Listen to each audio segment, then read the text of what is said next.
camera. Yeah, And like- we have action. Yeah, like the show. Okay, yes. Please, Doris, please do the introduction. Commit. Chihuahua Win, welcome. We are delighted to have you here with us today to talk about your life and your work. So we're going to jump right in. What is mental imaging? How do you encourage your clients to use it? And what role does it play in both your work and your life?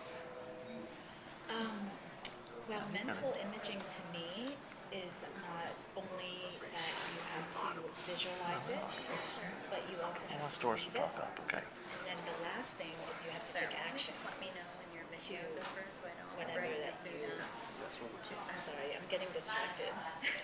Sorry. Can we up the volume? Talk a little louder. Yeah, I just didn't want to Oh, interrupt. go ahead, that's fine. Sorry, Let's- I'm looking at her, but I see a lot of stimulation, Yeah. so I got distracted. I'm So sorry. go ahead, we'll cut that part out. But just talk louder because we can talk louder. That's Shall we what this stop and one start? is now. Okay, we're So- not going to interrupt other people. No, that's fine. They like us. They like us here. This Okay. is before noon. It's not a All big right. restaurant. Go I ahead, know, they love talk it this. up. Okay. So you start. You start from the beginning? Go ahead. Okay. Volume. Chihuahua Win, welcome. We are delighted that you could be with us today to talk about both your life and your work. So let's jump right in. What is mental imaging? And how do you encourage your clients to do it? What role does it play in your work and your life? Okay, you just asked me a lot of questions, so let me start with the first one. Mental imaging to me is first you have to have a vision, and the second is you have to have belief, and the third is actions. So, you know, if you have a vision what your life is going to look like 10 years from now, 5 years from now, but if you don't, deep down inside of you, you don't believe it, then how are you going to take action? So they all tie in together. So the very first thing is if you have the vision, sketch it out. What does that look like? If you sit here and just mentally meditate and visualize it, what does that life look like? So if you can see that, then you have to believe it yourself. And then the next, when you take action, the next step is really cleaning out your surroundings, you know, outside and inside. So you have to work on yourself internally.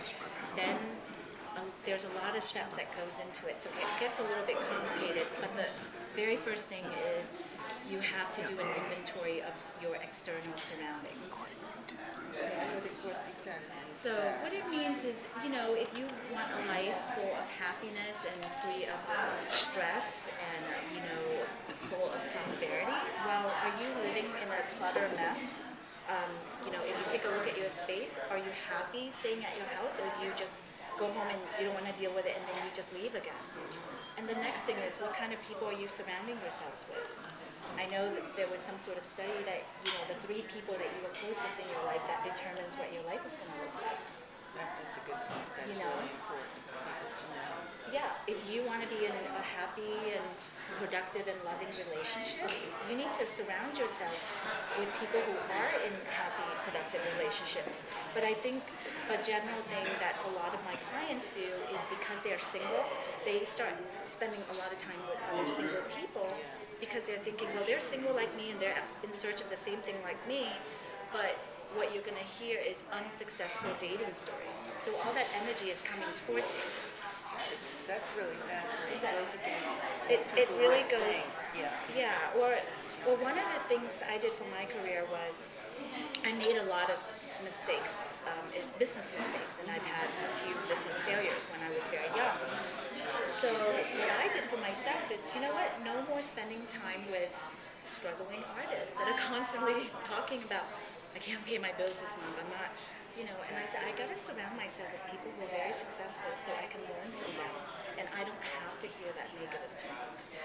I hope that answered your question. Absolutely. It kind of gets complicated. No, it makes perfect sense. It makes perfect sense. And also really, you really have to love yourself and know who you are first in order to attract what you really want, because then otherwise you're living a fake life. Do you think that writing things down, making lists or setting goals in a written way is helpful? Yes, I actually, for the longest time, I always pull out images that I like. And this actually goes way back, you know, in my childhood. So when we came to this country, we really had nothing.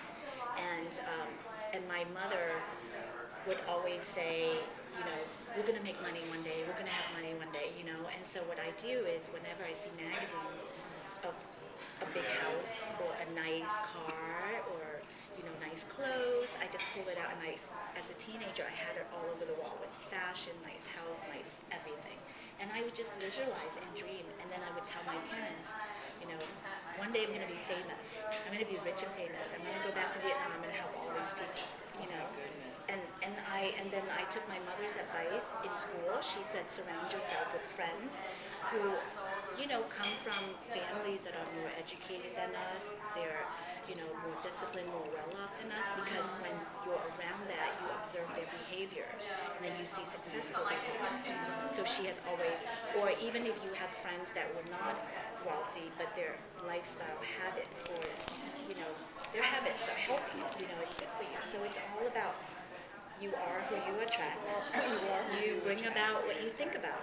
It's really common sense. Right, it's the study of metaphysics, which I was in for a long time. It's basically conceiving of things Yes. and bringing them about in your life.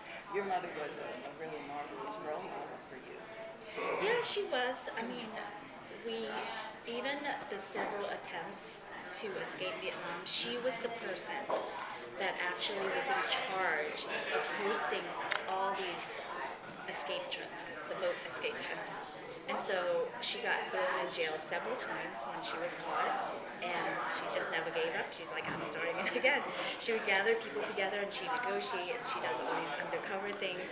And I remember at the time she would bring me along, and I used to, because she was a very attractive woman, and I used to listen to her talk to all these communist guys. And I'm thinking, they're trying to take over my dad's place. I don't like these men. But my mom was really trying to do, you know, her business. And then the one thing she said is, you have to have faith. We're gonna make it. We're gonna get out of here. We're gonna come to the States. Life is gonna be better. And when we came to the States, we were very poor. We had nothing. And she said, never ever show people that we're struggling. When you walk out in public, you hold your head high, you act happy and positive, because you don't need to carry your burden and baggage around and let the world know that you're struggling. Great life lessons. Yeah, and I Great think, life lessons. you know, she was very good at really putting that in my sisters and, you know, my siblings. You're very lucky to have that at an early age, Yeah. because I think it made you who you are. Yeah, and I really think it's very important because parents play a major role. You know, I think that we are who we are because of our parents, Totally agree. because they help us when we're younger, and they're our role models, and they give us strength, Yes. you know. Okay, tell us about the recent art show, Art in Fashion, that was held at Artisphere in September. Okay. How did you plan the show, and what was your inspiration for doing it? You mean the Art of Fashion, the Goodwill The Goodwill Fashion Fashion, Fundraising yes. Gala? Well, I have been involved with Goodwill probably since 2005 or 2006. And so it's an annual fundraising that Goodwill hosts, and they basically put me on the project to be the creative director and the stylist and choreographer for the show.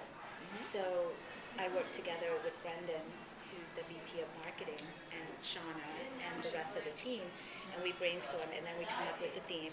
And then from there, I just sort of visualize, okay, this is what the food looks like, the furniture, the music, so they all kind of tie in together. And then my team and I go out to all the different retail stores, and then we just go shopping. Tell us more I mean, we about call it styling, but I just call it shopping.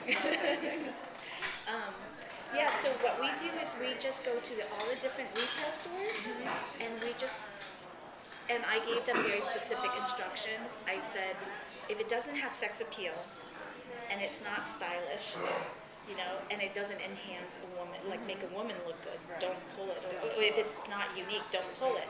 And I remember we added on 2 new stylists this year, and I didn't go with them. I kind of gave them the assignment, and I turned down 70% of what she pulled, and then I would hold it up. I said, "Are you serious? You want me to put this in the show? This is normal. It just, you know." So How many stylists do you work with? it depends on the, you know, the event and shows.